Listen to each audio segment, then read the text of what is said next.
Tell me, who are you? Who am I? Who am I? I'm a very old man who keeps forgetting things. DickBreeze, yes, that's my name, DickBreeze. How do you do? Yes. Please don't make me too laugh. It gives too much camera shake. Right. Well, dementia, you see, makes me forget things. Yes, that's right. Yes, yeah. You're wobbling there. Yes. You're not doing what the audience thinks you do. No. Right. Right. Stop corpse-emptying. Right. Right. So, what is your role in this play?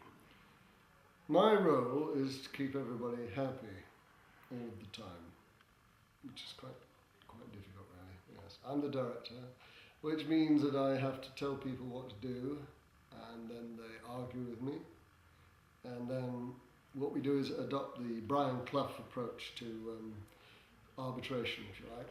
We discuss it for about 10 minutes, and then decide that I was right, which usually works quite well. I haven't seen very much arguing so far, which implies that you're doing something. It's sleight of hand, yes. I sort of veil the criticism in a light sort of manner, so that they don't really realise they're being criticised. I think. So you do it very gently. Gently, that's the word. Very. And what made you choose Twelfth Night? What made me choose? Well, very interesting. I saw the Trevor Nunn production of it, and I thought it was very good and had some really good comedic possibilities in it. Shakespeare, although his comedies are called comedies, are very rarely very funny. And I just saw an opportunity for lots of physical humour inside it. Opportunities to do pratfalls and slow burns and other comedic things within the confines of a Shakespeare play. And I also wanted to try and make it a bit more accessible, Shakespeare more accessible. So a lot of people come up to me and say, "What are you doing?" And it's Twelfth Night, Shakespeare. Don't think I'll come and see that. So I've set myself the objective of trying to make it more accessible to people, so that they will actually come and not only understand it, but enjoy it, hopefully, and want to actually see the original, because this is quite adapted and is cut down from the original, which is about 2,500 words, to about 1,500 words.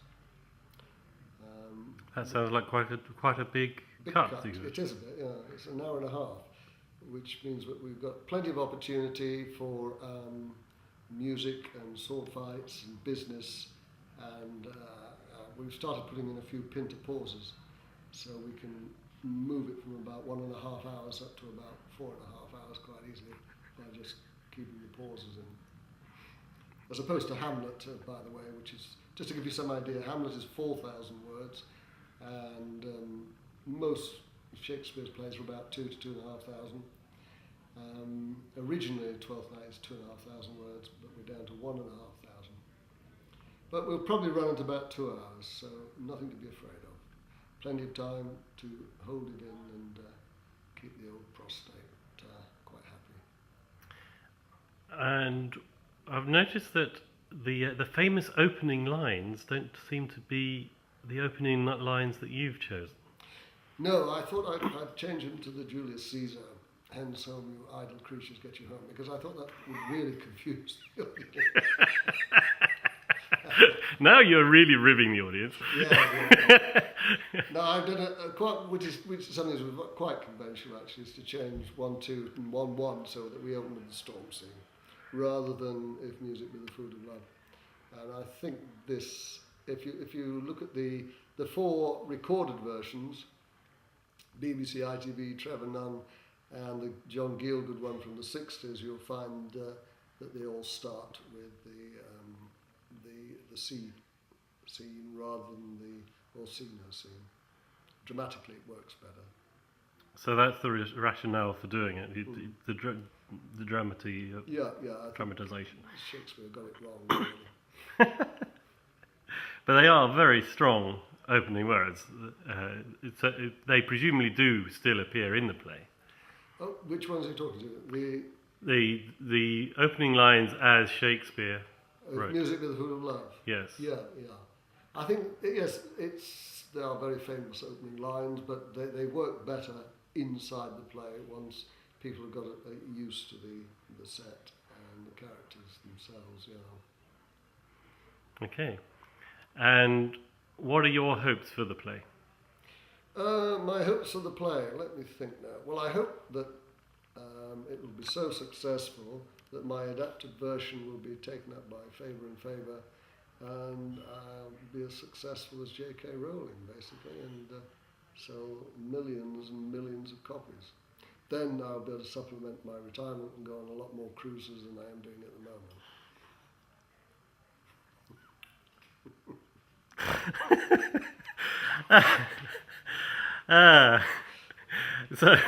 And how long have you been directing plays for? Directing plays for about 15 years, and I've been at the barn for about 25, roughly. And have you done work outside of... So for 25 at the barn, directing, so you've been acting for 10 years? Acting for 25 years at the barn, yeah. I've done about 80, 90 plays, yeah. 80 or 90 plays, that's a lot of plays. Could be 85, yeah. Anything outside of the barn? Yes, I've acted at the Queen Mother in Hitchin, Hertford, with the Hertford Players and the Thalians. I did an interesting production of Kiss Me Kate, and I've also done Harpenden as well. All the H's, basically, yes. Hitchin, Harpenden, Hertford, yes. Any professional aspirations then? It sounds like a lot of work you've done. Professional aspirations? No, I've retired from medicine, and I think I'm a bit old to sort of start getting up early in the morning for filming work or doing... It's very good doing amateur dramatics because you only do about a week or maximum 2 weeks. I don't think I could do 6 months, 12 months of a run. I think I'd get a bit bored and probably forget most of my lines in that time as well. What were we talking about? Oh yes, forget most of my lines in that time as well. Yes, so my only aspiration is to keep alive for as long as I can, and to remember things and keep alive as long as I can. That's the other thing. Yeah. And as you get older, your memory goes. Did you know that? I should have had a tripod for you. That sounds very suggestive. Yeah. It's a bit frog. Yeah. Yes, nice of you to offer, but I don't know what I do with a tripod. Yes. I remember the times I've worked with you in the past. You always have a fantastic sense of humour. Oh, thank you for that. Yes. And have everybody in stitches, which is... stitches. Well, that's the medical part of my background. Yeah. Yes, I always like to. And you were in Hot Fuzz as well, if I recall Hot correctly. Fuzz. Oh yes, there's a film I'll never forget. Why is that? Why is what? Oh yeah. Because we worked, as you know, we worked for about 2 weeks for about 3 seconds, I think it was, on the screen. Tiny amount of time. And even then you have to freeze frame to see us, don't we? Yes. We were just behind, what's his name? David Threlfall, is it? Oh, I don't know. Yeah, he was on the stage. I didn't really notice him. Yeah. Yes, I noticed her. Yeah. What was the song again? Love Fool. Love me, yes. Yes, instantly forgettable. Yeah, but it was good fun. Yeah, it was enjoyable. Okay. Worth the £75 for the 2 weeks' work. Yes. Interesting contrast to my medical fees, yes. All right. Thank you very much. That's my pleasure, yes. Have a good night. Yes.